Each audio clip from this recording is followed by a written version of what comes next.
Hello दोस्तों, आज हम लोग बात करेंगे 8 पे कमीशन के बारे में। कहाँ तक इसकी प्रक्रिया पहुँची है और कहाँ तक पहुँच चुकी है ये अभी तक, इसके बारे में हम आगे बात करेंगे। सबसे पहले ये ज़रूरी जान लेते हैं कि 8 कमीशन क्या है। 8 पे कमीशन क्या है? 8 पे कमीशन वो चीज़ है जिससे कर्मचारियों की सैलरी समय समय पर इंक्रीज़ की जाती है। उसमें उनको महंगाई के हिसाब से और ज़रूरतों के हिसाब से जो उनकी यूनिट होती है, फैमिली यूनिट होती है, उसको एक निश्चित मानक मान के फिटमेंट फैक्टर लगा के जो मौजूदा महंगाई होती है उसके अनुसार उनको वेतन की बढ़ोतरी की जाती है। इससे कर्मचारियों का मनोबल भी बढ़ता है और उससे जो उनके ऊंच नीच का फ़र्क है वो थोड़ा जो निचले स्तर के कर्मचारी है, जिसे बोलते हैं ब्लू कॉलर और वाइट कॉलर, यानी कि बहुत ज़्यादा हाई फाई जो अफसर लोग हैं उनके सैलरी में, इससे क्या होता है कि किसी में भी बहुत ज़्यादा कि वो ज़्यादा रईस हो गया, इसकी कम हो गई, ठीक है, ऐसा ना होने पाए और सभी लोगों को आगे बढ़ने का हक होता है। इससे एक इक्वलिटी आती है, ठीक है, वो भी अपने, ताकि छोटा कर्मचारी है वो भी अपने बच्चे को अच्छी से अच्छी शिक्षा दे सके। तो हम बात करते हैं आज हम 8 पे कमीशन पे। तो आज 22 अगस्त है। आज 22 अगस्त को हम बात करते हैं। तो अगस्त 8वें वेतन आयोग की जो ताज़ा स्थिति है और फिटमेंट फैक्टर को आधिकारिक हो गई है। तो सबसे पहले आयोग बनने की घोषणा हो चुकी है। टर्म्स ऑफ रेफरेंस 3 नवंबर 2025 को जारी हो चुका है। आयोग का गठन हो चुका है। अध्यक्ष न्यायमूर्ति रंजना प्रकाश देसाई बनाई गई हैं। पार्ट टाइम सदस्य हैं प्रोफेसर पुलक घोष है इसके। सदस्य सचिव हैं पंकज जैन, ठीक। और कर्मचारी पेंशनरों से क्वेश्चन मतलब जो उनका वो है वो पूरा हो चुका है। क्वेश्चन की अंतिम तारीख जो थी 31 मार्च 2026 थी, बाद में इसे बढ़ा के अंतिम तारीख 15 जून तक कर दिया गया था, ठीक है, और इसको बढ़ा के आगे और बढ़ा दिया गया था, ठीक है। कर्मचारी पेंशन संगठनों से बैठक चल रही है। रिपोर्ट अभी तक नहीं आई है। फिटमेंट फैक्टर का अभी कोई तय नहीं हुआ। अंतिम वेतन न्यूनतम मैट्रिक्स प्रणाली अभी कोई निर्धारित नहीं किया गया है, ठीक है। राज्यसभा में भी जो पंकज चौधरी है उन्होंने इसका जवाब दिया था लेटर का, वो हम आपको अपनी स्क्रीन पे शो करेंगे। क्या जवाब उन्होंने दिया था इसके संबंध में हम आपको स्क्रीन पे शो कर देंगे, क्या लेटर का उन्होंने जवाब दिया था। आधिकारिक वेबसाइट के मुताबिक अभी कंसल्टेशंस और इंटरेक्शन का दौर चल रहा है और दिल्ली में अगस्त की बैठक हो चुकी है। आगे जयपुर 31 अगस्त यानी कि 1 सितंबर, चेन्नई और 7 से 8 सितंबर पुडुचेरी, 9 सितंबर और चंडीगढ़ और 16-18 सितंबर को कार्यक्रम जारी रहेंगे इसमें, ठीक है। अब असली सवाल है फिटमेंट फैक्टर का क्या खेल है। देखो, फिटमेंट फैक्टर आसान भाषा में हम इसको समझाने की कोशिश करते हैं, लेकिन ध्यान रहे इसका मतलब पूरी सैलरी उतनी गुना नहीं होगी। मतलब DA, HRA, TA और दूसरे भत्तों को अलग अलग करना हो सकती है, क्योंकि हर किसी का जो लेवल होता है वो अलग अलग होता है। सिपाही का लेवल 3 से स्टार्ट होता है, लेकिन लेवल 1 से स्टार्ट होता है सबसे निचले क्लास 4 के, मतलब ग्रुप D के कर्मचारी का स्टार्ट होता है, ठीक है। 1900 भी ग्रेड पे होता है, 1800 मतलब 18,000 भी होता है, 19,000 भी होता है, 21,700 भी होता है, ठीक है, 20,500 भी होता है। अलग अलग विभागों में अलग अलग तरीके का है पे मैट्रिक्स प्रणाली। तो ये इसको हम आसान भाषा में समझेंगे, एक चार्ट से समझेंगे और कितना मिलना चाहिए, कितना डिमांड करी गई है, कहाँ से। उदाहरण के लिए एक चार्ट से समझिए आप, जो स्क्रीन पे अभी आप लोगों को चार्ट दिख रहा होगा। चार्ट के अनुसार अगर फिटमेंट फैक्टर 2 रहता है तो किसी की सैलरी है 18,000 मिनिमम बेसिक पे, तो उसकी हो जाएगी 36,000। अगर किसी की सैलरी है 18,000 तो मिनिमम फिटमेंट फैक्टर 2.10 मिलेगा, तो उससे हो जाएगी 37,800 सैलरी। अगर 2.28 मिलता है फिटमेंट फैक्टर 41,040, यानी कि इतना पैसा मिल सकता है आपको मिनिमम बेसिक पे। उसके बाद 2.57 जो कि वर्तमान समय में 7वें पे कमीशन के अकॉर्डिंग चल रहा है, ठीक है, वो उससे उस फिटमेंट फैक्टर के अकॉर्डिंग हो जाएगी 18,000 जो बेसिक पे है वो हो जाएगी 46,260 रुपये। और एक और लास्ट जो है 2.86 जो सबसे पहले डिमांड उठी थी उसके अकॉर्डिंग हो जाएगी 51,481 रुपये। और उसके बाद भी जो JCM द्वारा मांगा गया है 3.83 उसके अनुसार हो जाएगी 68,940 रुपये। तो हम लोगों के जो बहुत ही एक्सपर्ट लोग हैं उनके अकॉर्डिंग जो मिल सकता है आपको वो 2.28 के बीच से 2.86 के बीच में मिल सकता है आपको फिटमेंट फैक्टर।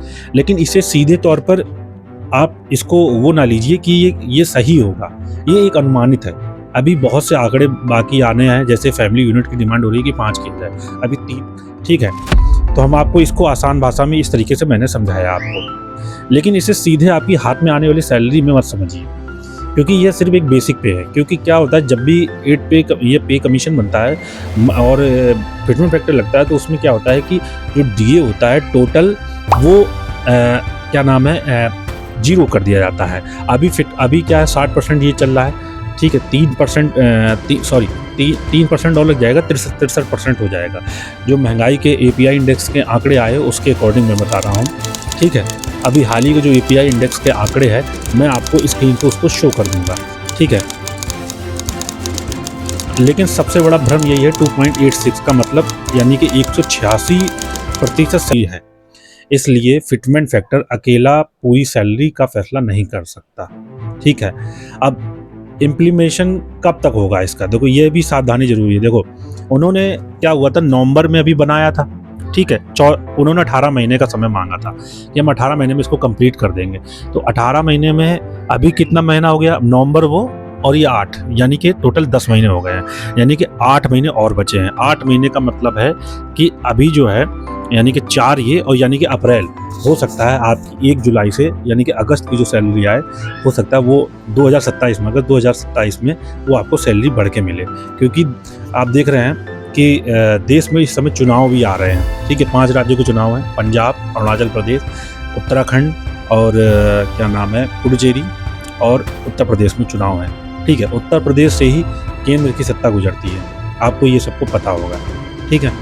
और मैं अपनी सलाह दे रहा हूँ, मेरी ये पर्सनल सलाह है, मैं बता रहा हूँ, मेरी सलाह है 2.86 या 3.86 की पक्की सैलरी मानकर कोई कैलकुलेशन ना करें, ठीक है। असली नंबर तब आएगा जब 8 पे कमीशन की पूरी रिपोर्ट आ जाएगी, यानी कि रिकमेंडेशन सरकार की जो बीच में स्क्रीन पे चलाएंगे कि कितना कितना कितना मिल सकता है। तो अभी हम लोग बता रहा था मैं, तो ये हो गया। अब मैं 35,400 का बेसिक पे वाले बता रहा हूँ मैं आपको। जैसे 2 पॉइंट लगेगा, अगर 2.00 लगेगा, उस पर फिटमेंट फैक्टर लगेगा, तो 70,800 हो जाएगी सैलरी। अगर 2.10 लगेगा तो 74,340 रुपये सैलरी हो जाएगी। अगर 2.28 लगा तो 80,712 रुपये हो जाएगी। ये बेसिक हो जाएगी, मतलब जो बेसिक है उसका डबल हो जाएगा। चूँकि डीए 0 हो जाता है ना, फिर उसमें वो शून्य कर दिया जाता है, फिर शून्य से स्टार्ट होता है, फिर उसके 2.57 लगेगा तो 90,978 रुपये हो जाएगी। उसके बाद लगेगा 2.86, यानी कि 1,01,244 रुपये, समझ रहे हैं। और 3.8 का तो जो ये 3.86 है वो संभव ही नहीं है, तो मैं उसका बताना भी नहीं चाहता कि दूर के ढोल तो सुहावने होते हैं, मैं झूठी दिलासा भी नहीं देना चाहता। अब ये केवल बेसिक पे प्लस इनटू फिटमेंट फैक्टर की गणना है। इसी तरह से सिनेरियो और कैलकुलेशन में 18,000 से लेके जो 2.2 तय होने के बाद डीए का नया ट्रीटमेंट क्या होगा, अभी फाइनल नहीं है कुछ भी, ठीक है। ये कहना गलत होगा एक तरीके से। अब हम एचआरए भी अभी पक्का नहीं है कि कितना होगा, क्योंकि हर किसी की सैलरी अलग अलग होती है, अलग अलग हिसाब से करता है वो, अलग अलग हिसाब से उसका मतलब बेसिक पे के अकॉर्डिंग एचआरए आता है, ठीक है। अब जो एचआरए का ट्रांसपोर्ट अलाउंस और दूसरे अलाउंस भी 8 पे कमीशन में बदल सकते हैं, ठीक है। और इसलिए नई बेसिक को हाथ में आने वाली सैलरी समझना गलत होगा, ठीक है। और एक्चुअल ग्रॉस इन हैंड या फाइनल पे मैट्रिक्स या अलाउंसेस के सरकारी फैसले के बाद ही निकाला जाएगा कुछ हल, ठीक है। तो ऐसे हम लोग कोई गणना नहीं कर सकते हैं, कोई अनुमान नहीं लगा सकते हैं। और लेकिन हमारे एक मित्र का जो मैंने बेसिक पे बताया था 30,500, अभी हम लोग पंकज चौधरी वाली बात पे बाद में आते हैं। पहले हम इसका एरियर के बताते हैं, इनको कितना एरियर मिल जाएगा जनवरी 2026 से, और अगले कितने दिन तक डिले होता है उसके अकॉर्डिंग मैं बताता हूँ। अगर मान लीजिए कि आपके इनका बेसिक पे जो है 60% डीए है, तो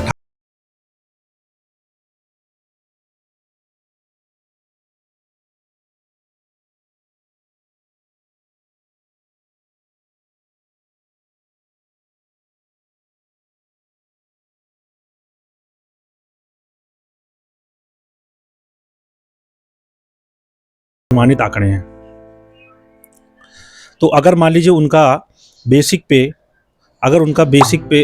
2.86 से होता है तो 87,230 रुपये उनकी सैलरी अनुमानित हो जाएगी, और पुराने बेसिक से अंतर हो जाएगा 56,730 रुपये, यानी कि टोटल उनका 12 महीने का जो मिलेगा उनका एरिया मिल जाएगा 6,80,760 रुपये उनका मिल जाएगा एरियर। ये 2.86 के अकॉर्डिंग बता रहा, और 2.57 के अकॉर्डिंग उनका सैलरी हो जाएगी 78,385 रुपये, और उसका पुराने बेसिक से अंतर माह के जो 47,885 रुपये से उनका टोटल बन जाएगा 12 महीने का एरिया बन जाएगा 5,74,620 रुपये। और ये कोई वास्तविक एरिया नहीं है, सिर्फ एक अनुमानित आंकड़े हैं। इसको आप, लेकिन ये अनुमानित आंकड़े हैं, हो सकता है ये सच में भी बदल जाएं। उम्मीद तो ऐसी है, क्योंकि गवर्नमेंट हर चीज़ देखती है, ठीक है, जो जिस हिसाब से महंगाई चल रही है, ठीक है। अब और महत्वपूर्ण बात यह है कि आपका पे लेवल किसका है, जैसे 5, 6, 7, तो अभी आपका बेसिक जो पे है 30,500।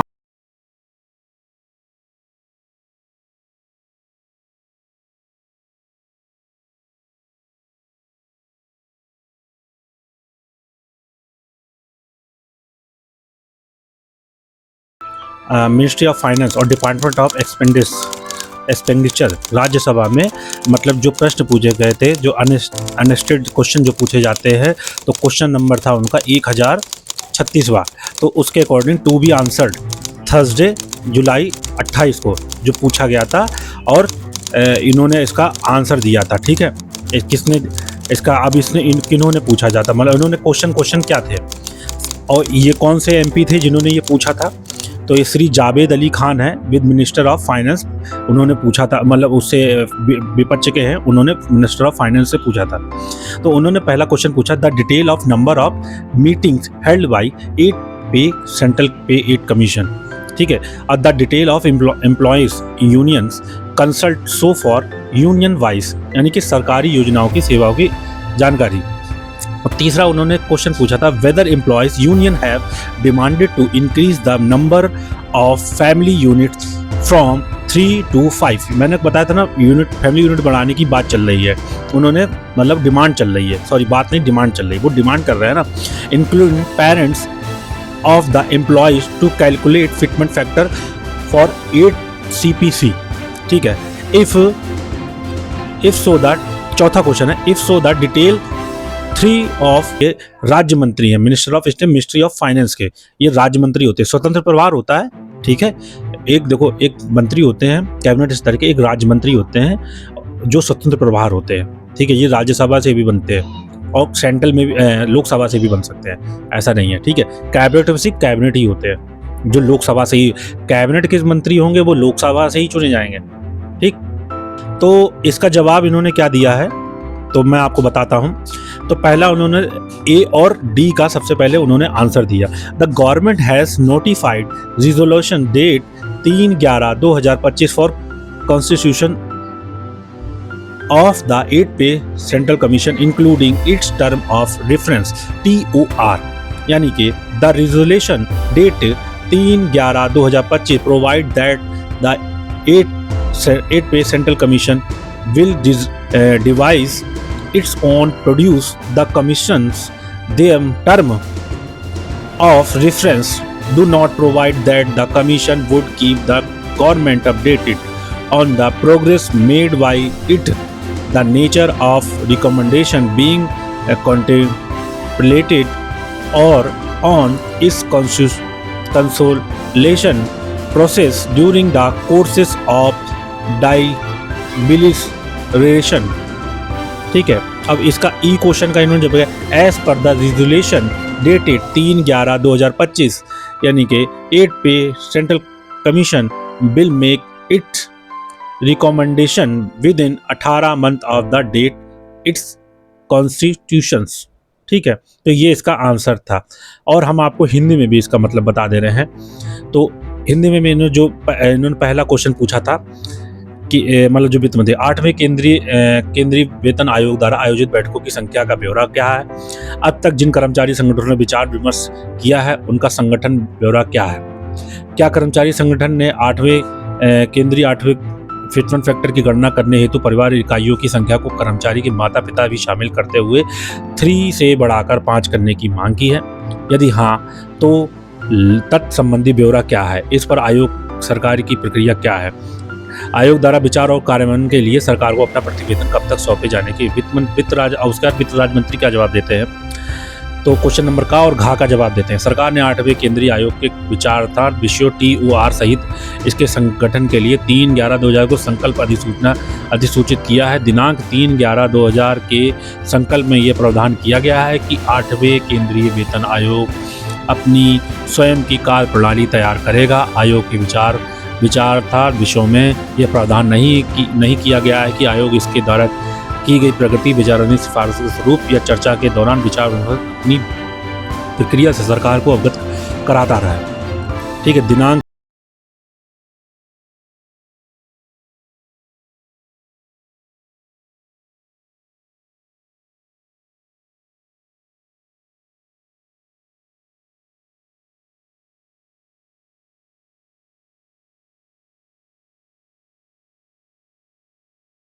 जो सही न्यूज है उसके बारे में बता रहा हूँ।